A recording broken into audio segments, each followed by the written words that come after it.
నా పేరు దేవి రవీందర్. ఈనాటి సమావేశానికి గౌరవనీయులు రాష్ట్ర ఎక్సైజ్ శాఖ మంత్రివర్యులు జూపల్లి కృష్ణారావు గారు, శాసనసభ్యులు ఎన్ఎం శ్రీనివాసరెడ్డి గారు, మసూదన్ రెడ్డి గారు, మా ఎంపీటీసీల సంఘం రాష్ట్ర అధ్యక్షులు కుమార్ గౌడ్ గారు, మహబూబ్నగర్ జిల్లా అధ్యక్షులు, అలాగే పాలమూరు జిల్లాకు సంబంధించినటువంటి 5 జిల్లాల ఎంపీటీసీల సంఘం అధ్యక్షులు మా ఎంపీపీ ప్రతాపన్న గారు, అందరికీ నమస్కారం తెలియజేస్తూ, ముఖ్యంగా గత ఎంపీటీసీ వ్యవస్థ ఏర్పడ్డ నాటి నుంచి నేటి వరకు నిధులు విధులు అధికారాలు లేక ఎంపీటీసీ వ్యవస్థ నిర్వీర్యమైపోయి ప్రజల చేత ఎన్నుకోబడినటువంటి ఎంపీటీసీ జెడ్పీటీసీ వ్యవస్థ ప్రజలతో గెలిచినటువంటి వాళ్ళు ప్రజలలో పనులు చేయక వారికి నిధులు విధులు అధికారాలు లేక మరి వాళ్ళు ప్రజలలో చులకనయ్యేటువంటి పరిస్థితి ఉన్నటువంటి సందర్భంలో ఇక్కడ ఎమ్మెల్సీ ఎన్నిక జరుగుతున్నటువంటి సందర్భంలో ఎంపీటీసీల సంఘం ఇక్కడ నామినేషన్ దాఖలు చేయడం జరిగింది. అందులో మా రాష్ట్ర అధ్యక్షుడు నామినేషన్ వేశారు, మేము వేసాం, మరికొంతమంది నామినేషన్లు వేసినటువంటి సందర్భంలో గౌరవనీయులు మరి ఈ జిల్లాకు సంబంధించినటువంటి గౌరవ మంత్రివర్యులు, ఈ రాష్ట్ర మంత్రివర్యులు మరి రాజకీయాలలో ఎంతో అనుభవం కలిగినటువంటి వ్యక్తి, మరి స్థానిక సంస్థల గురించి తెలిసినటువంటి వ్యక్తి, మరి ఎంపీటీసీల సంఘం ఎందుకు పోటీ చేస్తుందని తెలుసుకున్నటువంటి సందర్భంలో మీ సమస్యలు ఏంటి అని చెప్పి మమ్మల్ని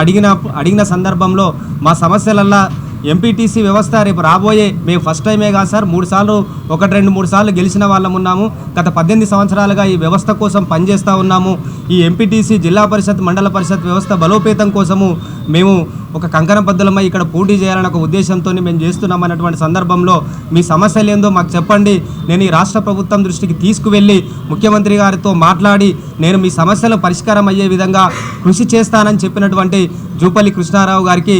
హృదయపూర్వక ధన్యవాదాలు తెలియజేస్తూ ఉన్నాం. మరి గౌరవ మంత్రి గారు మాకు ఏమని చెప్పారంటే, మాతో పాటు మీరు రండి, మేము ముఖ్యమంత్రి గారి దగ్గరికి తీసుకువెళ్ళి పంచాయతీరాజ్ వ్యవస్థ ఏదైతే ఉందో 73-74వ రాజ్యాంగ చట్ట సవరణ తీసుకొచ్చినటువంటి రాజీవ్ గాంధీ కలలు కన్నటువంటి ఆశయాలకు అనుగుణంగా మరి మేము వీటిని నెరవేర్చడానికి ప్రయత్నం చేస్తామని చెప్పినటువంటి గౌరవ మంత్రివర్యులకు ధన్యవాదాలు తెలియజేస్తూ, మరి ముఖ్యమంత్రి గారిని కలిసిన తర్వాత ఖచ్చితంగా ఇక్కడ పోటీ చేస్తున్నటువంటి మరి ఎమ్మెల్సీగా పోటీ చేస్తున్నటువంటి జీవన్ రెడ్డి గారు ఎవరైతే ఉన్నారో మరి వారికి మా సమస్యలు పరిష్కారం చేస్తున్నటువంటి సందర్భంలో మేము వారికి మద్దతు ఇవ్వాల్సినటువంటి పరిస్థితి ఖచ్చితంగా ఉంటుంది. ఎందుకంటే ఎంపీటీసీ వ్యవస్థకు మంచి చేస్తామని చెప్పి ప్రభుత్వం చెప్తున్నటువంటి సందర్భంలో మరి ఉడతా భక్తిగా మేము కూడా సహాయం చేయాలి కాబట్టి ఖచ్చితంగా మా సమస్యలు పరిష్కరిస్తారనే పూర్తి విశ్వాసం నమ్మకం మాకున్నది. ఈరోజు ముఖ్యమంత్రి గారి దగ్గరికి తీసుకువెళ్తారని మంత్రి గారు చెప్పారు, వారికి ధన్యవాదాలు తెలియజేస్తూ ఖచ్చితంగా జీవన్ రెడ్డి గారి గెలుపులో మా ఎంపీటీసీల సంఘం, ముఖ్యంగా ఈ జిల్లా ఎంపీటీసీల సంఘం ముఖ్య భూమిక పోషించి వారిని గెలిపించే విధంగా ప్రయత్నం చేస్తారని కూడా ఈ సందర్భంగా తెలియజేస్తా ఉన్నాను. అందరికీ ధన్యవాదాలు.